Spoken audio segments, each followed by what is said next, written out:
Hello বন্ধুরা, আজকে 30শে March এবং আমাদের গাঙ্গেয় দক্ষিণবঙ্গে আজ ভোরের দিকে আংশিক মেঘলা ছিল বেশিরভাগ অঞ্চলে এবং কালকে বেশ কিছু অঞ্চলে হালকা থেকে মাঝারি বজ্রবিদ্যুৎ সহ বিক্ষিপ্ত আকারে বৃষ্টিপাত হয়েছে। এবং আমাদের আলিপুর আবহাওয়া দপ্তর থেকে জানাচ্ছে যে নতুন করে যে 2 তারিখে পশ্চিমে ঝঞ্ঝা ঢুকবে, তারই ফলে আমাদের গাঙ্গেয় দক্ষিণবঙ্গে 3 থেকে 4 তারিখের মধ্যে বজ্রবিদ্যুৎ সহ বিক্ষিপ্ত ভারী বৃষ্টিপাত হবে এবং কিছু অঞ্চলে কালবৈশাখীর সম্ভাবনা রয়েছে এবং দমকা ঝোড়ো হাওয়া বইতে পারে 60 থেকে 70 কিলোমিটার গতিতে এবং কিছু অঞ্চলে শিলা বৃষ্টিপাতেরও সম্ভাবনা রয়েছে এবং আগামী 24 ঘন্টার মধ্যে খুব হালকা আকারে বৃষ্টিপাত হতে পারে ঠিক আমাদের দুই বর্ধমানের বেশ কিছু অঞ্চলে। এছাড়াও ঠিক কালকের 31 তারিখের দিকে আমাদের গাঙ্গেয় দক্ষিণবঙ্গ জুড়ে বজ্রবিদ্যুৎ সহ বিক্ষিপ্ত ভারী 2-1 পশলা ভারী বৃষ্টিপাত হবে, সঙ্গে 60 থেকে 70 সর্বোচ্চ 80 কিলোমিটার বেগে দমকা ঝোড়ো হাওয়া বইতে পারে। এছাড়াও বেশ কিছু অঞ্চলে শিলা বৃষ্টিপাতেরও সম্ভাবনা রয়েছে এবং প্রচণ্ড বৃষ্টির কারণে বেশ কিছু অঞ্চলে জলমগ্ন হওয়ারও সম্ভাবনা রয়েছে। এবং আমাদের আলিপুর আবহাওয়া দপ্তর থেকে জানাচ্ছে যে আমাদের ঠিক এপ্রিল মাসের ঠিক 5 থেকে 10 তারিখের মধ্যে আমাদের দক্ষিণবঙ্গের সর্বোচ্চ তাপমাত্রা প্রায় 40 ডিগ্রি ছাড়িয়ে যাওয়ার সম্ভাবনা রয়েছে, প্রচণ্ড আকারে গরম পড়বে আমাদের গাঙ্গেয় দক্ষিণবঙ্গের ঠিক পশ্চিমের জেলাগুলিতে এবং কলকাতার তাপমাত্রা প্রায়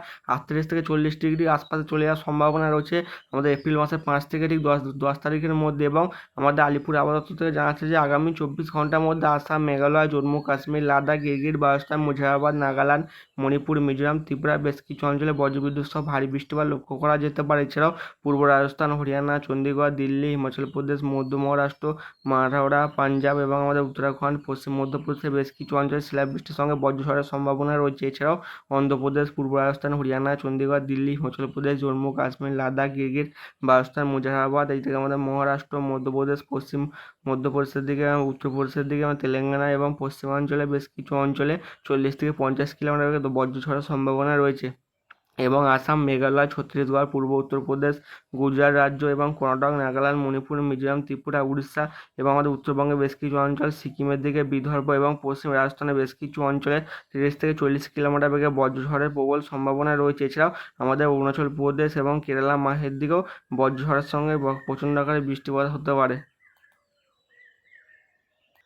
এবং আমাদের গাঙ্গেয় দক্ষিণবঙ্গে একটি নিম্নচাপ অক্ষরেখা রয়েছে আমাদের গাঙ্গেয় দক্ষিণবঙ্গের উপর দিয়ে, এর ফলে আমাদের গাঙ্গেয় দক্ষিণবঙ্গে হালকা থেকে মাঝারি বজ্রবিদ্যুৎ সহ বিক্ষিপ্ত আকারে বৃষ্টিপাত হতে পারে ঠিক সন্ধ্যা থেকে রাতের মধ্যে। আজ বিকেল 5টার দিকে আমাদের দুই মেদিনীপুরের দিকে এবং দুই বর্ধমান, এছাড়া বাঁকুড়া, পুরুলিয়া, এছাড়া হাওড়ার বেশ কিছু অঞ্চল এবং হুগলির দিকে, নদিয়ার দিকে, মুর্শিদাবাদের দিকে এবং বীরভূমের দিকে প্রচণ্ড ঝড় বৃষ্টিপাতের সম্ভাবনা রয়েছে। তবে আজকে বৃষ্টির পরিমাণ কম থাকারও সম্ভাবনা রয়েছে এবং ঝড়েরও সম্ভাবনা কম রয়েছে কলকাতার আশপাশে। বিশেষ করে ঠিক 31 তারিখের দিকে আমাদের কলকাতা দিকে প্রচণ্ড আকারে বৃষ্টিপাত হয়, বিশেষ করে আজ বিকেল 5টার দিকে সন্ধ্যের মুখে আমাদের সেই যোধপুরের দিকে, এদিকে আমাদের আহমেদাবাদের দিকে, এদিকে আমাদের নাগপুরের দিকে প্রচণ্ড ভারী বৃষ্টিপাত হবে। বাংলাদেশ জুড়ে বজ্রবিদ্যুৎ সহ ভারী থেকে 2-1 পশলা অতি ভারী বৃষ্টিপাত লক্ষ্য করা যেতে পারে। বিশেষ করে ঠিক কালকের 31 তারিখ ঠিক বিকেল 4টে থেকে 5টার মধ্যে আমাদের কলকাতা, 2 চব্বিশ পরগনা, হাওড়া, হুগলি, নদিয়া এবং আমাদের 2 মেদিনীপুর, বাঁকুড়া, পুরুলিয়া, 2 বর্ধমানের দিকে এবং ঝাড়গ্রামের দিকে প্রচণ্ড ভারী বৃষ্টিপাত হবে এবং কলকাতা থেকে বেশিরভাগ অঞ্চলে শিলা বৃষ্টিপাতের সম্ভাবনা রয়েছে এবং প্রচণ্ড ভারী বৃষ্টিপাত লক্ষ্য করা যেতে পারে হাবড়ার দিকে, বসিরহাটের দিকে,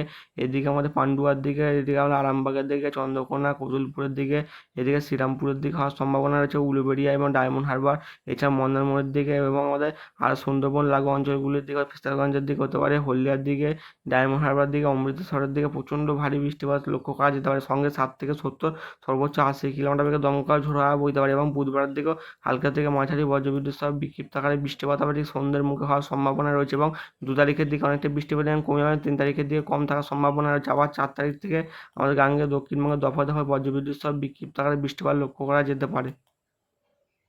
আজকে দুপুর 1টার দিকে আমাদের দক্ষিণবঙ্গের সর্বোচ্চ তাপমাত্রা কলকাতার দিকে উঠবে 33 থেকে 34 ডিগ্রি আশপাশে, পশ্চিমের জেলাগুলিতে থাকতে পারে প্রায় আমাদের দুর্গাপুরের দিকে থাকবে প্রায় 35 ডিগ্রি আশপাশে, ধানবাদের দিকে 36 এবং আমাদের কৃষ্ণনগরের দিকে উঠতে পারে প্রায় 34 থেকে 35 ডিগ্রি আশপাশে তাপমাত্রা থাকতে পারে।